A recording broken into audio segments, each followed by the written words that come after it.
All right, so process writing. We talked about how I already believe that writing is more of it's a cultural practice that we learn. We don't learn it just through instruction.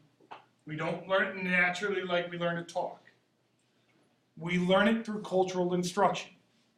Just like, that student you were just talking about who learned to write for the first time by addressing a card, saying to and from, because they were enculturated into gift giving. They wanted to participate, so they wrote out of participation. And that was no matter how much instruction you did it, and how to write a name, once they had a purpose, they went through a process and wrote for the very first time. So why is writing important? I mean, I even feel like I don't even need to put the slide on here. We all know writing is important. But we use writing to demonstrate our learning. Our early childhood, yes, you folks are really focusing on, letter formation, letter identifications, invented spelling, oral language development, just really building in high quality talk to help build writers. But as you get older, you write to prove that you learn.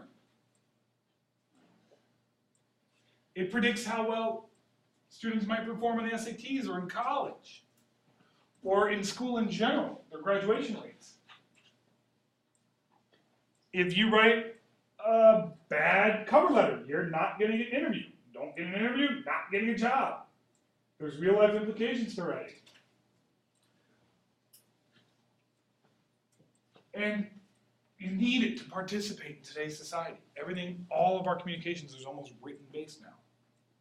So now what happens though, we expect that students know how to write, especially those pesky middle school teachers, those pesky high school teachers. And this is how the conversation in the teaching room goes. The high school teachers are like, they sit down to grade these papers. Oh, this is awful. Look at this in transfer class. Or for the high school teachers, all nippy about grammar. These middle school teachers taught them nothing about writing. Go to middle school, lunchroom. Look at this paper. There's no organization. There's no parent. There's no topic sentence. These elementary school teachers taught them nothing about writing. And so there's this expectation but it's not taught 6 to 12. Writing instruction it should be, and it needs to be taught K-12. It needs to be taught P-20, really. Preschool through college. That's why your folks are taking a writing intensive class right now. But at the elementary level and at the early childhood level, we need to build in unique ways to teach writing. And not unique, I'm sorry. We need to use, because we are all unique writers, but there's common elements to teaching writing. And that's why I like a processed approach to teaching writing. Modeling what good writers do. We know how they work through writing. So what do we know about good writers? We know that they're motivated. We know that they're knowledgeable. And we know that they're strategic. So these are the kind of cultural practices that we want to embody in our students. And much like that content and comprehension feedback loop that we talked about, that the greater content knowledge you have, the more you can comprehend. The more you can comprehend, the greater content knowledge you have. Same thing with writing. But you have to be motivated. Even before you get to that content knowledge, you have to want to write. And that is your primary job. If you have your students leave feeling that they are writers, even if they're not the most proficient at writing, I'd rather have that any day of the week as a parent. If my kid were to leave your classroom saying, I'm a writer, I would take that over the quality of the writing any day. Because quality can be taught.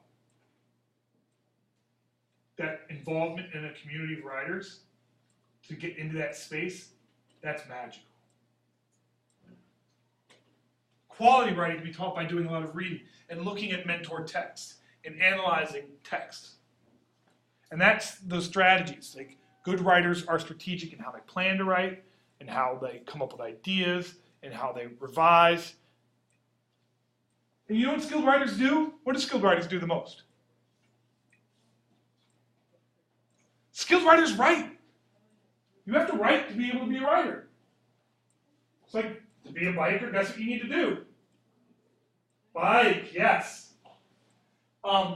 So that's really what you need to offer, are multiple opportunities to write in different genres and let kids play with words. We talked about that in your centers, like making your writer centers about play. To me, that's the fundamental job of children, is play. And through play, we learn. I witnessed a writer's workshop in a kindergarten classroom. I was doing some work down in New Jersey, and it was awesome. The teacher had, the kids had their little editor's desks when they were revising. They put on a little editor's cap, they'd be their editor, and they'd hand over their piece. They were playing writing, but they were doing what good readers and writers do by peer conferencing. They were involved in a writer's workshop. By this point, which I mean middle school, students have strong attitudes by writing. They either hate it or love it by the time they hit 6th grade. It's so hard to change that attitude at that point. So basically, if you break your kids, you've probably broken them for a long time. I jest. They come into school with attitudes about reading and writing already. Was it encouraged in the home? Did they see their parents doing it? And so it comes in much earlier. But you, as early childhood and elementary teachers, can greatly affect students' attitudes towards writing. So they don't get to me in middle school saying, I hate writing, or I suck at writing. Think back to all your own the infographics about your life. When you guys made those infographics about who you were as a reader and a writer. Many of you mentioned that you liked reading but hated writing because you talked about how it got schoolified and doing prompts for the CMTs. Or, a prompt is a little thing, it's not an assignment. It's a little idea as a launching pad to write. But you folks were so ruined that you thought writing involved prompts. Like, oh, I just did prompts. The process of what writing is became so schoolified, so disembodied from actual writing that you never were motivated. It's not easy. Writing is so hard. That's why I say writing is failing a little better each time. You're never going to be good at it. You can only just get better at it. I believe that, and I try to write at least 3 times a week. It usually turns out to 1 or 2. But the goal is 3 times. I try to do a blog post 3 times a week. I find that to be a great avenue, but even if you have a journal, or even if you just do more on Facebook besides just share status updates, but actually do some general life reflection, that's writing. And try to do it multiple times a week. Because you need to create that idea that we are a community of writers. So what kind of knowledge? I talked about how skilled writers are knowledgeable. What do they know? Well, first they know the writing process. They have ideas on how to edit and revise, how to pre-write, how to draft, how to publish. They're knowledgeable of that information. They have the background knowledge. And I talked about that already. Just like reading and writing. The more you know about a subject, the easier it is to write about a subject. The more you write about a subject, the more you know about a subject. Text structures. You guys are probably sick of hearing me hammered down about how important it is to teach and explicit teaching and analyzing of text structures. Same thing with writing. But here, it doesn't have to be so cold. But what I do is I like calling them mentor texts. I don't call them people way smarter than me. Coined the term a long time before me. But using writing as a mentor text. So if you're going to be having your students write short stories, Pick a short story that can serve as a mentor text. Analyze those text structures. Identify the author's craft. They know those discipline-specific genre element genres. Writing a narrative piece is different than writing a science lab report. They have different genre stylistic elements. They can do cool things with language. Who in here shared the, and you don't want me to mention it, don't mention it. Their 6th grade portfolio, they had a poem on there, on their blog. Yeah. So, and I wrote my comment to you was basically you were using conventions that you probably didn't even know that existed. That you were writing these threes, and she had this text structure that went like 3 elements, then 2, then you ended at 1, your most favorite thing. And at 6th grade, you probably didn't even recognize that you were doing that. But you had this understanding of language conventions that was so deep and so in your culture as a reader and a writer that you were using poetic elements that you didn't even know really existed at that time. And they know the how to, like the how to get stuff done.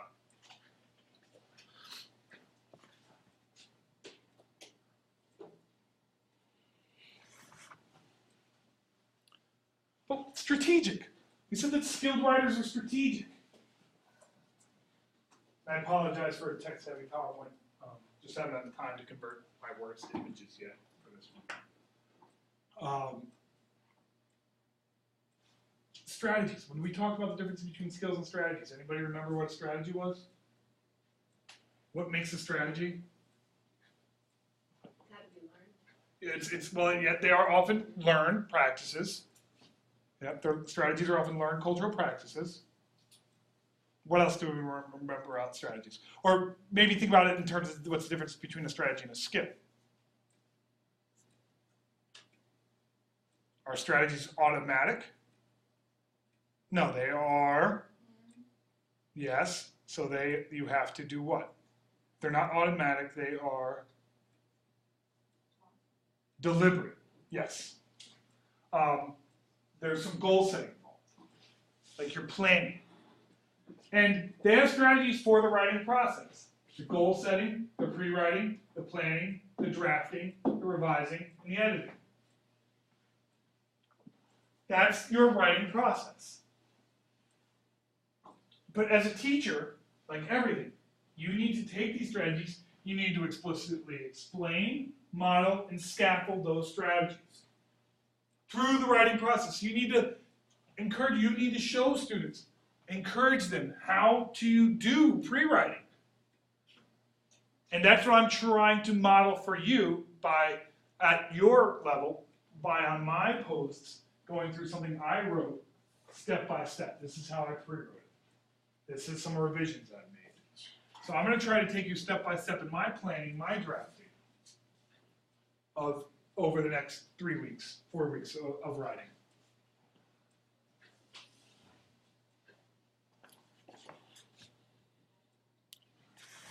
So, process writing. We know it works. Quantitatively, qualitatively.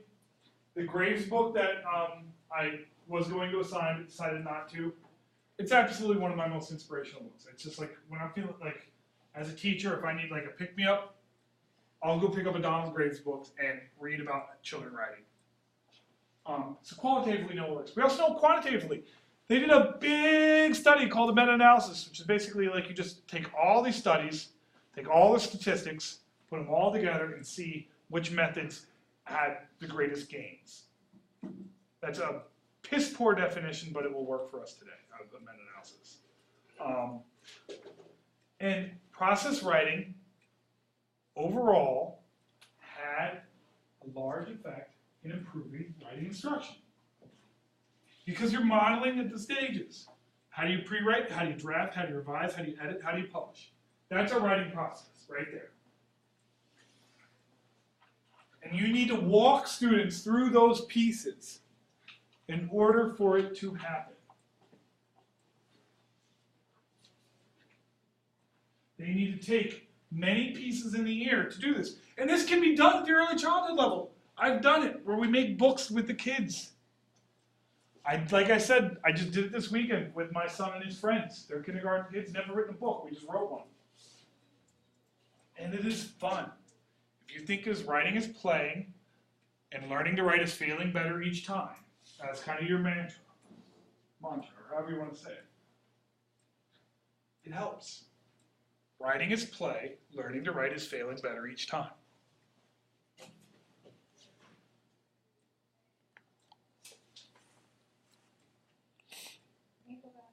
Yeah. So, I set the Writers' Workshop up in my class. I mean, it works a lot like Reader's Workshop. What were some of the elements of Reader's Workshop? What do we have in Reader's Workshop? Mini lessons. Guess what we have in Writer's Workshop? Mini lessons. What else do we have in Reader's Workshop? What? Yep, during the mini lesson, and during the writing time.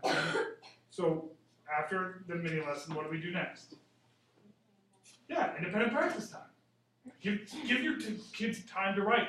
And that's where it goes back to modeling. Show them that you're writing during that time, or you're conferring with students at that time, or you're doing separate little mini lessons during that time. You need to have kind of your long-term goals and your short-term goals for individuals and groups. Long-term goals are, where do you want them to be kind of towards the end of the year. Short-terms are kind of your daily mini lessons. We're going to focus in on, oops, sorry about the spelling mistake there. Got to go back and do my editing stage. They could be on capitalizations or punctuations, or writing your name for early childhood. They could be writing with the beginning, middle, and end later on. Those are your kind of your strategic mini lessons. During workshop time, you really need to stress that what you're trying to create is a community of writers.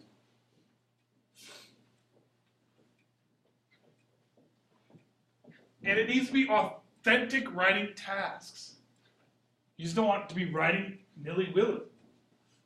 Connected to what they are learning, to the discipline, to the content. That's why in this class I have you folks trying to set up blogs and talk about who you are as a reader and a writer. Because that is our discipline. I want you all leaving here thinking that you are a reader and a writer. And thinking that you grew as a reader and a writer.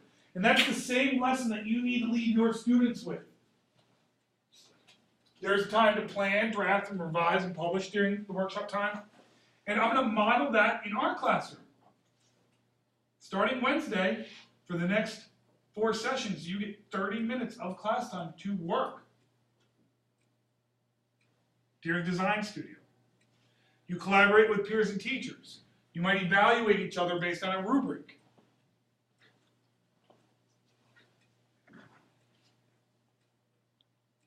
What time's class get out? What, 10:50? Oh, I have 9 minutes. All right, so the mini lesson. Don't worry about targeted areas of growth. We're going to talk about that on Wednesday. You're connected to previous learning. You need to explain what good writers do. And there's multiple types of mini lessons. You can talk about the writing process. You could do mini lessons on the contents to build the background knowledge that students might need. On genre elements and organization, let's look at another blog post. What do they do well? Notice, and I gave a lot of you this feedback in general. And you'll also notice this too about my feedback. Some of you might not recognize this, or I keep kind of like the overall arching classroom feedback in our public sphere.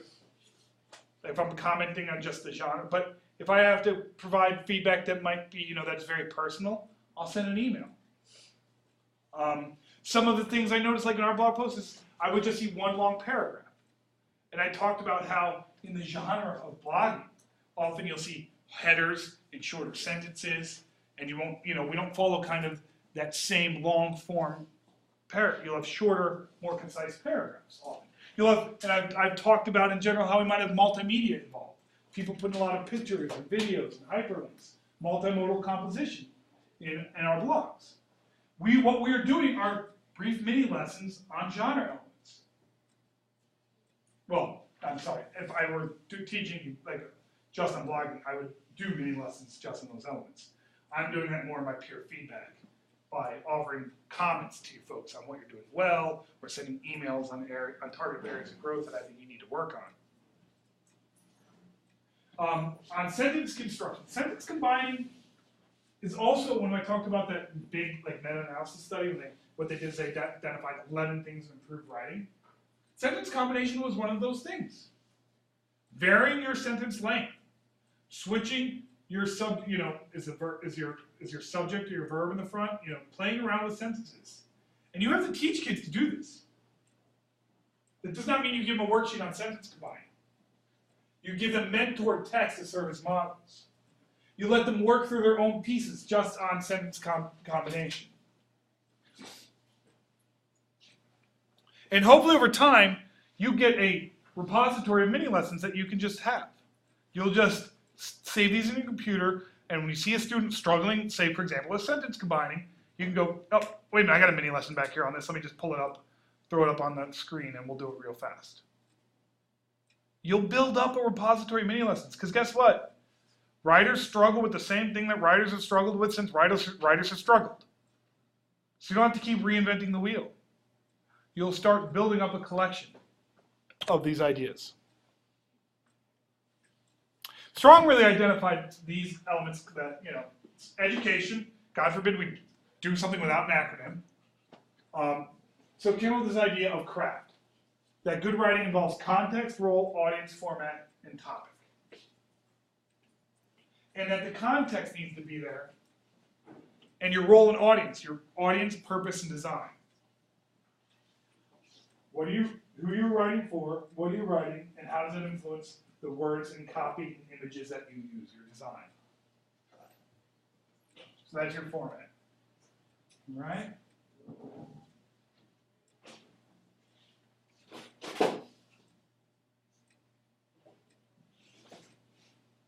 Any questions?